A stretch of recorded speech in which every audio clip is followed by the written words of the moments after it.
I confess that sometimes I can be a big fan of Google. Oftentimes, I'm not. That is, when people are Googling me and looking for nasty things about me, I'm not a fan. But when I'm looking for something, I love that I can just punch in what I'm looking for and get information. Maybe true, maybe false, but right at my fingertips. And I tell you, I look up some weird things. One of which is this. Every now and again, I will go on a Google search of ooparts. OOPARTS.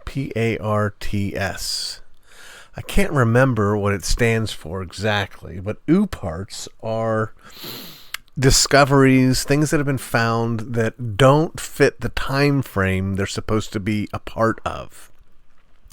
Finding a complicated metal gear surrounded by some sandstone that supposedly took 10 million years to form. That's the kind of thing.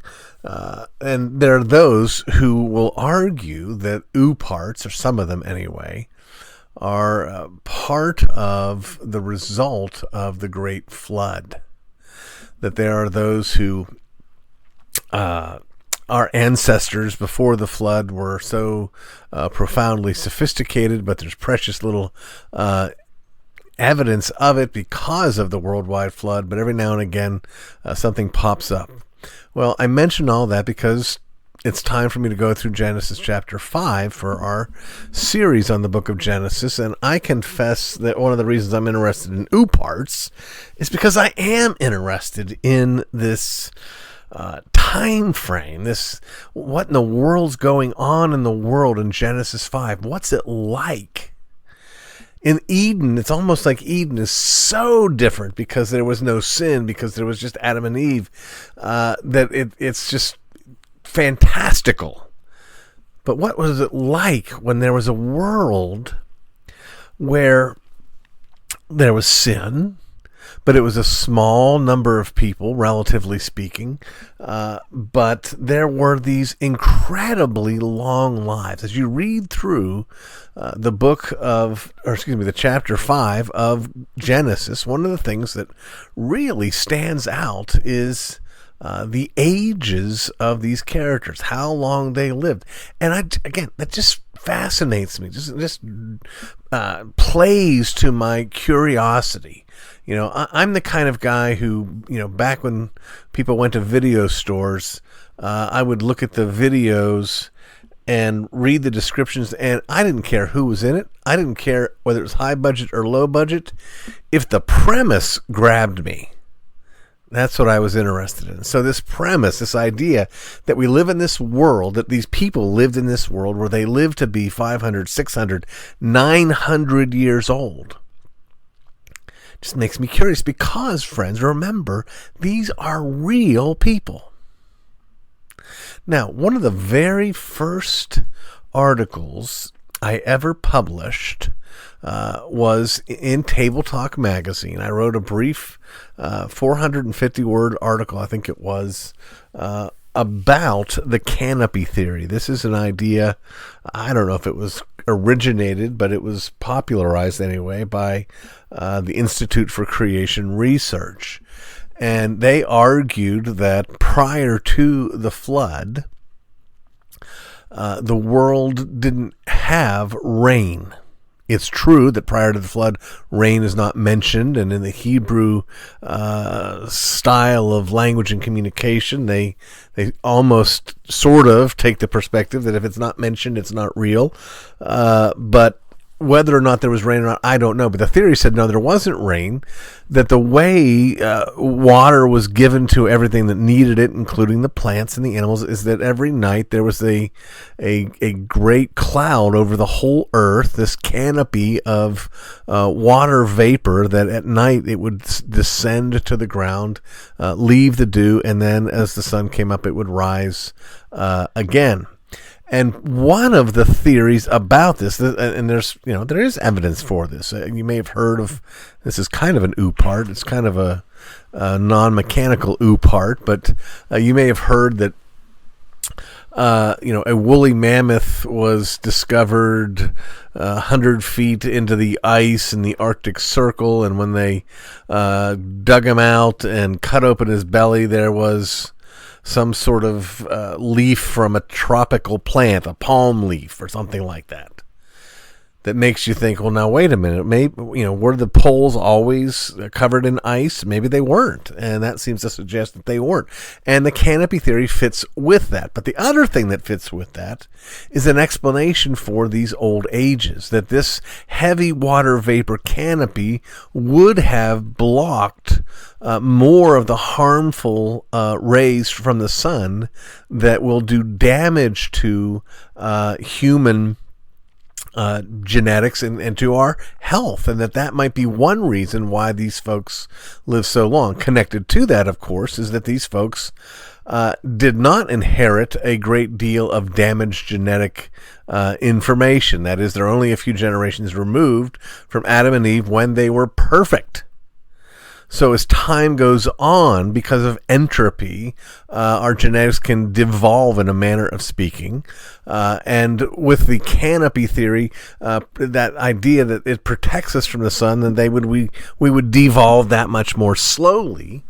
And that would explain these long, long lives. I also, again, want to know what it was like to live that kind of a life. If you read through chapter 5, you'll read not only did they live these long lives, but at least when one of their children is mentioned, they're already pretty old. Just a quick glimpse. Kenan was 70 years old when he had Mahalalel.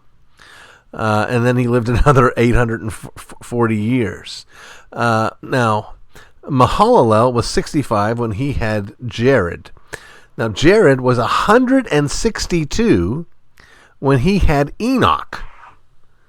Yeah, 162 when he had a child. Enoch was 65 when he fathered Methuselah. Methuselah lived 187 years before he fathered Lamech. Lamech lived 182 years before he sired Noah. So I'm wondering, in our world, in our day, in our time, people typically go through a great deal of schooling. They're born, they're reared, they end up getting educated, and round about the time they're finished with their education, they get married and they go to work and they start having children. And for many people, that's in their 20s or their 30s. So does that mean that Methuselah was in school for 160 years? Can you imagine that? I remember being a kid thinking, okay, I only got to get to 12. I get to 12, I'll be done. That is not 12 years old, but 12th grade. If I can get through that, then I could be done. Of course, I wasn't, but that's what I thought as a kid. These guys are not... They're older than anyone has lived since then, when they have their first child, and then they live 600, 700 more years. It's just mind-boggling. But it's true.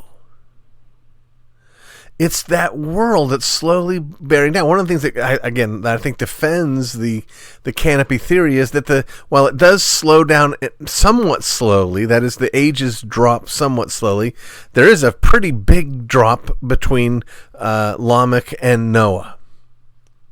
It goes pretty quickly downhill till we're left with our 70, or if reason of great strength, 80.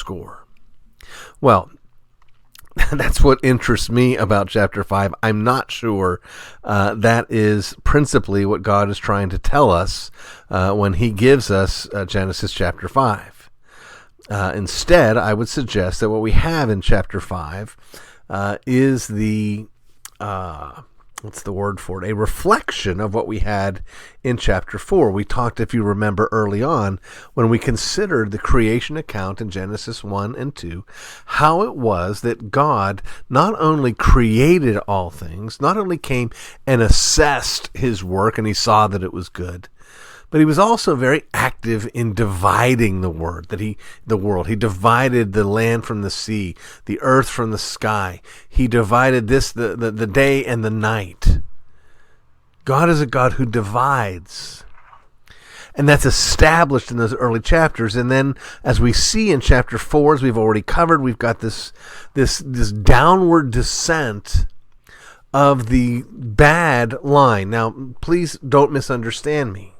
Sin has infected everybody on the earth at this point.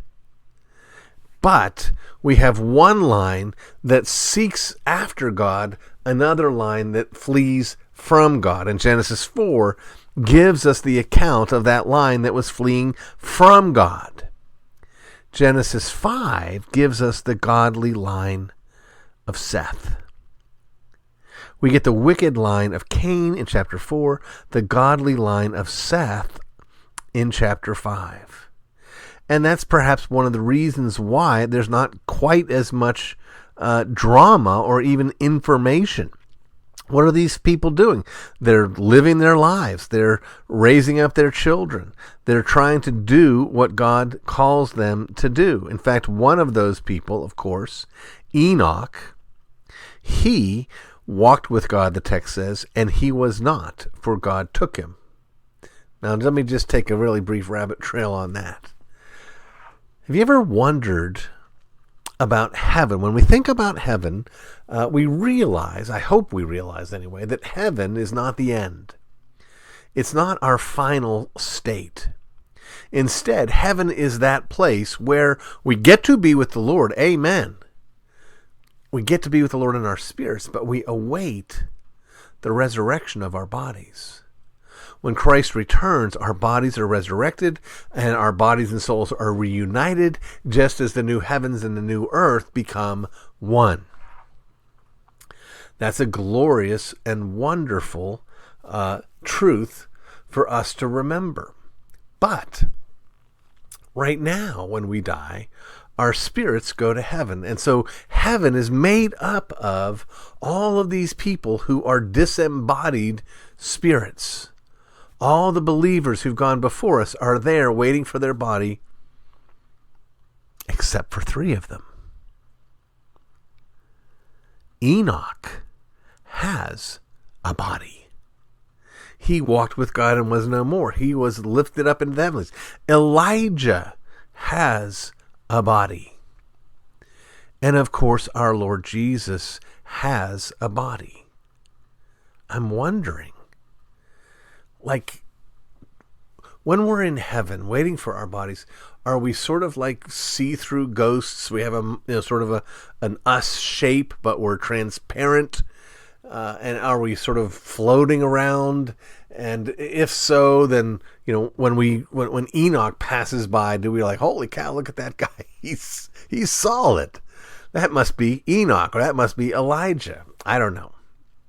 But that's good news. This description of Enoch, and again, not very rich and belabored. We're not told over and over again all wonderful things about him.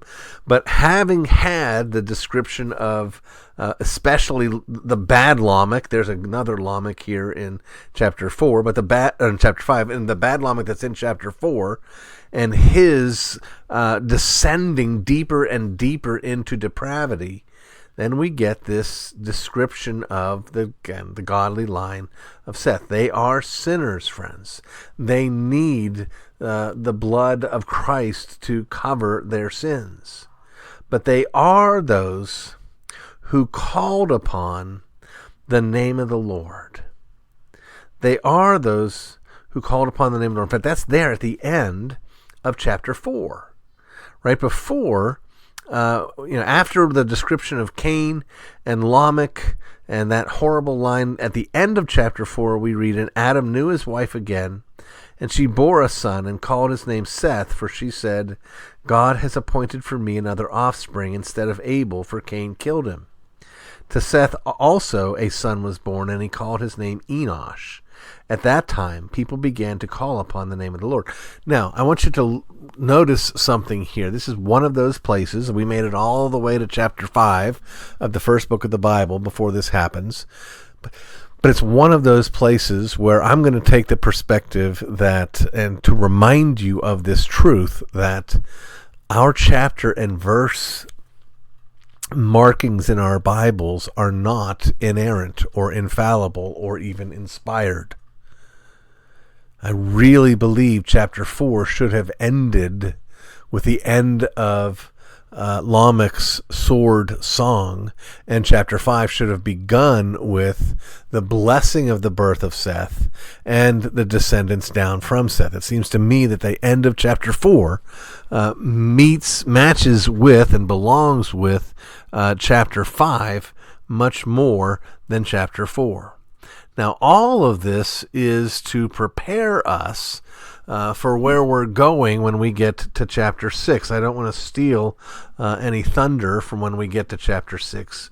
But if I'm correct, if this is God describing this division of his people between the godly line that calls upon the name of the Lord, that is, that worships him, and the ungodly line of Cain, then we're going to see what happens when we get to chapter 6 when these two lines come together.